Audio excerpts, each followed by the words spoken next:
ഒരു ചെറിയ വീട് ഉണ്ടാക്കുക എന്ന് പറഞ്ഞിട്ട് തന്നെ ഒരുപാട് പ്രയാസമുള്ള സംഗതിയാണ്. ഇവിടെ വലിയൊരു വീട് മനോഹരമാക്കി ലക്ഷറി ആക്കി സെറ്റ് ചെയ്തിട്ടുണ്ട്. അപ്പം നമ്മുടെ പ്രേക്ഷകരോടും നമുക്കും തന്നെ ഒരുപാട് ഡൗട്ട്സും ഒരുപാട് കാര്യങ്ങളും നമ്മുടെ ക്ലയൻസിനോട് ചോദിക്കാനുണ്ട്. അതേപോലെ തന്നെ നമ്മുടെ സ്പോൺസേഴ്സിനെ കുറിച്ചുള്ള അഭിപ്രായങ്ങളൊക്കെ റിയൽ ഫീഡ്ബാക്കൊക്കെ ചോദിക്കാനുണ്ട്. അപ്പോൾ അതൊക്കെ ചോദിക്കാൻ വേണ്ടിയിട്ടാണ് ഈ സെക്ഷൻ വെച്ചിട്ടുള്ളത്. ഞാൻ ഇനീഷ്യലി പറയുന്നത് എന്താ വെച്ചാൽ, നമ്മളൊരു പ്രൊജക്റ്റ് എടുത്ത് കംപ്ലീറ്റ് ചെയ്തിട്ട് ഇതേപോലെ ഇവരെ മുന്നിൽ ഇരിക്കാനൊരു സ്പേസ് കിട്ടിയാൽ തന്നെ അത് ഷൈനെ പോലത്തെ ആളുകളുടെ സർട്ടിഫിക്കറ്റാണ്. കാരണം നമുക്ക് അറിയുന്ന പല ആളുകളും വർക്ക് കഴിഞ്ഞാൽ പിന്നെ ആ ക്ലയൻറ്റും ആ വർക്ക് എടുത്ത ആളും ഒരു ബന്ധം ഉണ്ടാവില്ല എന്ന് മാത്രമല്ല, അവർ തമ്മിലുള്ള കച്ചറകൾ തീർക്കലാണ് നമ്മളെ പണി. അപ്പോൾ ഇവിടെ അങ്ങനെയല്ല. ഇവിടെ എല്ലാ വർക്കും കഴിഞ്ഞ് ഫീഡ്ബാക്ക് തരാൻ വേണ്ടിയിട്ട് രണ്ടാളും ഒരേ പ്ലാറ്റ്ഫോമിൽ ഇരിക്കുകയാണ്. അപ്പോൾ തന്നെ നമ്മൾ സർട്ടിഫിക്കറ്റ് കിട്ടിയ പോലെയായി. എന്നാലും നമുക്ക് അവരുടെ ഫീഡ്ബാക്കുകളൊക്കെ ഒന്ന് ചോദിച്ചു നോക്കാം. അസ്സലാമു അലൈക്കും. ഓക്കെ, പേര് സുഹൈൽ അല്ലേ? അതെ. അപ്പോൾ നമ്മുടെ പ്രേക്ഷകർക്ക് വേണ്ടി ചോദിക്കുന്നത്, എന്നാണ് വർക്ക് സ്റ്റാർട്ട് ചെയ്തത്, എത്ര വർഷം കൊണ്ടാണ് കംപ്ലീറ്റ് ചെയ്തതൊക്കെ? നമ്മൾ 2021 ഡിസംബറിലാണ് സ്റ്റാർട്ട് ചെയ്തത്. 22 ഏകദേശം 2 years എടുത്തു. 1 year കൺസ്ട്രക്ഷനും 1 year ബാക്കിയുള്ള വർക്കുകളും തീർക്കാണ്. 2023 ഡിസംബറിലാണ് ഹൗസ് വാമിംഗ് വെച്ചത്. ഓക്കെ, എന്തായിരുന്നു വീടെടുത്തപ്പോൾ ഉണ്ടായിരുന്ന നമ്മൾ ആഗ്രഹിച്ച പോലെ തന്നെ വീടായിട്ടുണ്ടോ? എന്താണ് അൽഹംദുലില്ലാ കൃത്യമായിട്ട് കാഴ്ചപ്പാട് ഉണ്ടായിരുന്നല്ലേ എങ്ങനെ വീട് വേണ്ടെന്നത്? നമുക്കൊരു കാഴ്ചപ്പാട് ഉണ്ടായിരുന്നു. അതെല്ലാം ആർക്കിടെക്റ്റിനോട് പറഞ്ഞു കൊടുത്തു. പുള്ളി അതുപോലെ ഉദ്ദേശിച്ച പോലെ ഒരു വീടാക്കി തന്നു.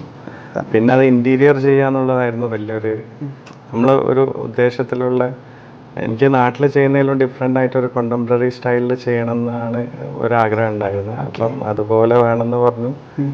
അൽഹംദുലില്ലാ എല്ലാവരും കിട്ടിയ വർക്കേഴ്സ് എല്ലാം അത് അച്ചീവ് ചെയ്ത് തന്നു. എന്താണ് ആർക്കിടെക്ട്സ്, ഇന്റീരിയർ ഡിസൈന്, എസ്പെഷ്യലി ഷാഹിനെ കുറിച്ചൊക്കെയുള്ള അഭിപ്രായം? ആർക്കിടെക്ചർ നല്ല തന്നെ. നിങ്ങൾക്ക് വീട് കണ്ടാലും അറിയാമല്ലോ, ഞാൻ പറയേണ്ട ആവശ്യമില്ല. നന്നായി ചെയ്തു തന്നു. ഇന്റീരിയർ വർക്കേഴ്സ് അടിപൊളിയായിരുന്നു. നല്ല ഇൻട്രാക്ട് ചെയ്യാൻ പറ്റുന്ന നല്ല ലിവിങ് സ്പേസ് ഇൻറ്റീരിയേഴ്സ് നല്ല. അതിൽ റമീസ് പ്രത്യേകിച്ച് നന്നായിട്ട് ചെയ്തു തന്നു. ഷാഹിനെ പരിചയപ്പെടുന്നത് നിങ്ങളെ ഒരു വ്ളോഗ് വൈഫ് കണ്ടിട്ട്, സോഫാസ് എല്ലാം നല്ല കണ്ടിട്ട് അങ്ങനെ അതിലെ നമ്പർ നോക്കിയിട്ട് വിളിച്ചതാണ്.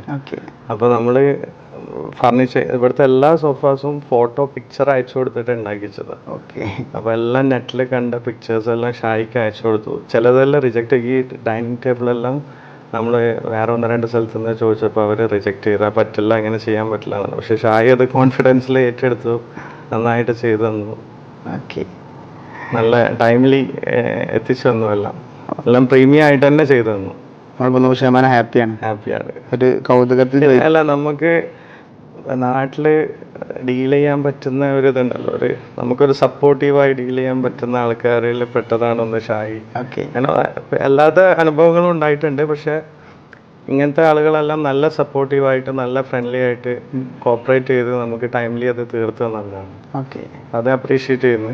തീർച്ചയായിട്ടും. ഓക്കെ, നമ്മളെ സബ്സ്ക്രൈബേഴ്സ് എന്ന് പറഞ്ഞാൽ കമ്പനിച്ച് വീട് ഉണ്ടാക്കുന്നവരാണ്, അല്ലെങ്കിൽ വീട് ഉണ്ടായിക്കൊണ്ടിരിക്കുന്നവരാണ്, ഉണ്ടാക്കാൻ പോകുന്നവരാണ്. അപ്പോൾ നിങ്ങളെന്ന് പറഞ്ഞാൽ ഏകദേശം 2 വർഷത്തെ പ്രോസസ്സോട് കൂടി ഒരു വീട് കംപ്ലീറ്റ് ചെയ്ത് നിൽക്കുകയാണ്. നിങ്ങൾക്ക് എന്തെങ്കിലും സ്പെഷ്യൽ ഉപദേശങ്ങളോ കാര്യങ്ങളോ അവരോട് പറയാനുണ്ടോ? മെയിൻലി നല്ലൊരു ആർക്കിടെക്റ്റിനെ കണ്ടുപിടിക്കുക. അത്രയും നമ്മളെ ടെൻഷൻ കഴിഞ്ഞിട്ടു. വെരി ഇമ്പോർട്ടൻ്റ് അതാണ്. ചില ആൾക്കാർ ജസ്റ്റ് പ്ലാന് വരച്ച് പിന്നെ ലേറ്റർ അവർ ആഡ് ഓൺസ് ചെയ്ത് മാറി ചെയ്ത് കൂടുതൽ എക്സ്പെൻസിലേക്ക് പോയിക്കൊണ്ടിരിക്കും. നല്ലൊരു ആർക്കിടെക്റ്റ് പ്രോപ്പർ പ്ലാനും ഇൻറ്റീരിയറും ഉണ്ടെങ്കിൽ ആ ഒരു എക്സ്പെൻസ് കൺസിഡർ ചെയ്താലും പിന്നീട് വരുന്ന അഡീഷണൽ എക്സ്പെൻസ് വെച്ച് നോക്കുമ്പോൾ അത് ലാഭമായിട്ടാണ് വരിക. പൊതുവെ ആളുകൾക്ക് ആർക്കിടെക്റ്റിന് എത്ര പൈസ കൊടുക്കണം അത് കൂടുതലാണെന്നുള്ളൊരു കോൺസെപ്റ്റാണ്. പക്ഷെ ആ ഒരു പ്ലാൻ ഇല്ലാതെ പോയാൽ നമ്മൾ ഈ പ്രതീക്ഷിച്ചാലും കൂടുതൽ പൈസ അല്ലാതെ ചെയ്യുന്നതിൽ വരും. അപ്പം അങ്ങനെ ഒരു നല്ലൊരു ആർക്കിടെക്റ്റ്, നല്ലൊരു വർക്കേഴ്സ്, ഇൻറ്റീരിയേഴ്സ്, അതുപോലെ സോഫ കാര്യങ്ങളെല്ലാം ചെയ്യുന്നവർ നല്ല ടീമിനെ സെലക്ട് ചെയ്യുക, ഫീഡ്ബാക്ക് എടുക്കുക. നമ്മൾ ഷായിൻ്റെ എല്ലാം വർക്ക് കണ്ട് അതിൻ്റെ പിക്ചേഴ്സും വീഡിയോസും ഫീഡ്ബാക്ക് എല്ലാം കണ്ടിട്ട് സെലക്ട് ചെയ്ത് ടെൻഷൻ ഇല്ല.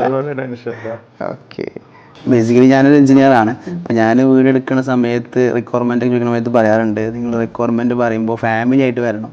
പലപ്പോഴും ഫസ്റ്റ് ഹസ്ബൻഡ് മാത്രം വരും, എന്നിട്ട് റിക്വയർമെൻറ്റ് മൊത്തം പറഞ്ഞു പോയിട്ട് പിന്നെ വൈഫിന് എൻ്റർലി ഡിഫറെൻ്റ് ആയിട്ടുള്ള റിക്വയർമെൻറ്റ്സ് ഉണ്ടാവുക. എനിക്ക് തോന്നുന്നത് നിങ്ങൾ 2 പേരും കൂടി പ്ലാൻ ചെയ്തതാണെന്നുള്ളത് മനസ്സിലാവുന്നുണ്ട്. അപ്പോൾ എനിക്ക് ചോദ്യം എന്താ വെച്ചാൽ, നിങ്ങൾക്ക് ഏറ്റവും ഇഷ്ടപ്പെട്ട സ്പേസ് ഏതാണ്? നിങ്ങൾ ഏറ്റവും ആഗ്രഹിച്ച് ബിൽഡ് ചെയ്ത സ്പേസ് ഏതായിരുന്നു? അല്ല, എല്ലാം നമ്മൾ ആഗ്രഹിച്ചിടത്ത് തന്നെ എത്തിച്ച് തന്നിട്ടുണ്ട്. Okay. അതാണ് മെയിൻ. അത് പാറ്റിയോ എന്ന് പറയുന്നത് ഇപ്പം പൊതുവേ നാട്ടിൽ സിറ്റ് ഔട്ടിൽ നായി കയറുക, പ്രശ്നങ്ങൾ രാവിലെ ക്ലീൻ ചെയ്യുക. പാറ്റിയോ നമ്മൾ ആർക്കിടെക്ട് അതിനനുസരിച്ചിട്ട് അത് നാട്ടിലൊരു സ്റ്റൈൽ ഗ്രിൽസ് ഇട്ട് കവർ ചെയ്യാതെ വേറൊരു മോഡലാക്കി അത് ചെയ്ത് തന്നിട്ടുണ്ട്. അതുകൊണ്ട് ആ ബുദ്ധിമുട്ട് ഒഴിവായിട്ടുണ്ട്. നാട്ടിൽ അങ്ങനെ പാറ്റിയോ നീറ്റായിട്ട് ചെയ്തിട്ടുണ്ട്. പിന്നെ കിച്ചണ് ആർക്കിടെക്ട് വരക്കുമ്പോൾ ചോദിച്ചിരുന്നു 2 കിച്ചണാണ് നാട്ടിൽ, വർക്ക് ഏരിയ വേണം. അതൊക്കെ ചോദിച്ചപ്പോൾ നമ്മളത് വേണ്ട, നമുക്ക് ഇങ്ങനെയാണ് വേണ്ടതെന്ന് പറഞ്ഞു. അത് അതുപോലെ തന്നെ ചെയ്തു തന്നു. അത് നീറ്റായിട്ട് ആ കിച്ചണിൻ്റെ സ്പേസ് എല്ലാം കറക്റ്റായിട്ട് തന്നെ കിട്ടിയിട്ടുണ്ട്. പിന്നെ ഒരിക്കലേ വീട് എടുക്കുകയുള്ളൂ. നമ്മുടെ ഇഷ്ടത്തിന് അതിപ്പോൾ നാട്ടിലെല്ലാം അവൈലബിൾ ആണ്. എല്ലാ സംഗതിയും ഇപ്പം ഇന്റീരിയർ ആണെങ്കിലും ചായ പോലുള്ളവരാണെങ്കിൽ അവൈലബിൾ ആയതുകൊണ്ട് ഇഷ്ടത്തിനനുസരിച്ച് തിരഞ്ഞെടുത്ത് ചെയ്യാൻ അത്രേ ഉള്ളൂ. ഒരിക്കൽ ചെയ്യുന്നതുകൊണ്ട് അതിന് ചെയ്യാൻ പറ്റി. ഓക്കെ, എങ്ങനെയാണ് ഷായിലേക്ക് എത്തിപ്പെട്ടത്? എന്താണ് ഷായിനെ കുറിച്ചുള്ള ഫീഡ്ബാക്ക്? വേണ്ടിയിട്ടാണ് അത് തുടക്കത്തിൽ നമുക്ക് ഫർണിച്ചർ ആയിരുന്നു വലിയൊരു ക്വസ്റ്റ്യൻ മാർക്ക് ആയിട്ടുണ്ട്.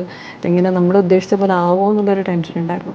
ഒരുപാട് പേര് നമ്മൾ കോൺടാക്ട് ചെയ്ത് ഒരുപാട് നോക്കിയിരുന്നു. അപ്പോൾ എല്ലാം കുറേ നമുക്ക് തൃപ്തി ആയിട്ടില്ല. നമ്മൾ ഉദ്ദേശിച്ച ഒരു ഫർണിച്ചർ എത്തൂല എന്നുള്ളൊരു പേടിയായിരുന്നു. അവിടുന്ന് ഇമ്പോർട്ട് ചെയ്യണമെന്ന് വിചാരിച്ചു.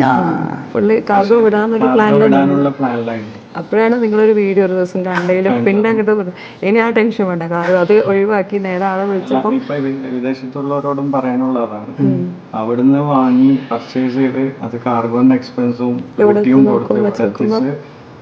മെനക്കെടെന്ന് വെച്ച് നോക്കുമ്പോൾ ഇവിടെ സൂട്ടബിൾ ആയിട്ടുള്ള മെറ്റീരിയലിൽ ചെയ്തു തരാൻ ആളുണ്ട്. അതേ ക്വാളിറ്റിയിലോ നല്ല ക്വാളിറ്റിയിലും ഇവിടെ ചെയ്യുന്നുണ്ട്.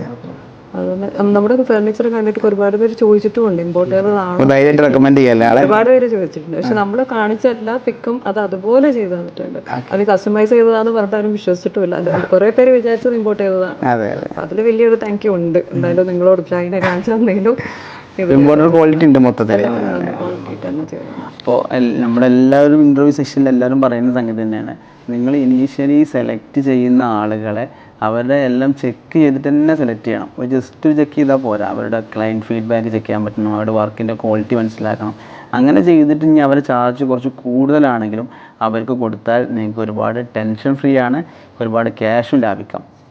അതാണ് ഇവരുടെ എക്സ്പീരിയൻസ് നമ്മളിട്ട് ഷെയർ ചെയ്യുന്നത്.